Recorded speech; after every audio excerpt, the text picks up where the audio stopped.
Domani mattina all'ospedale Caffoncello di Treviso verrà eseguito l'esame diagnostico sulla salma di Emma Vittulli. Solo dopo si avrà la certezza che il decesso della bambina di 10 anni sia dovuto, come si pensa, ad un raro caso di encefalite acuta necrotizzante.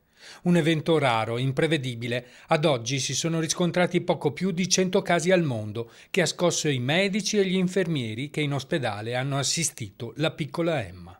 Sì, ha colpito tutti gli operatori, veramente tutti gli operatori, sono rimasti molto colpiti, sia medici che infermieri, tutto il personale che ha assistito la bambina. Purtroppo è stata una complicazione descritta in letteratura, però così rara e soprattutto che si è evoluta in maniera così veloce e così drammatica che ha lasciato tutti stupefatti e senza parole.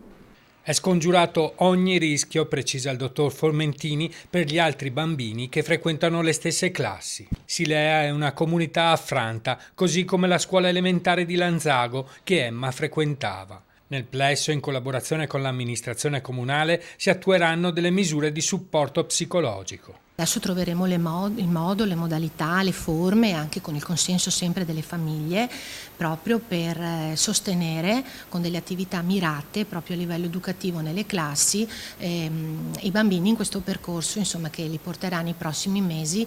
Adesso siamo nella fase di accettazione, poi ci dovrà essere la fase di elaborazione, di rielaborazione di un lutto così improvviso della loro compagna.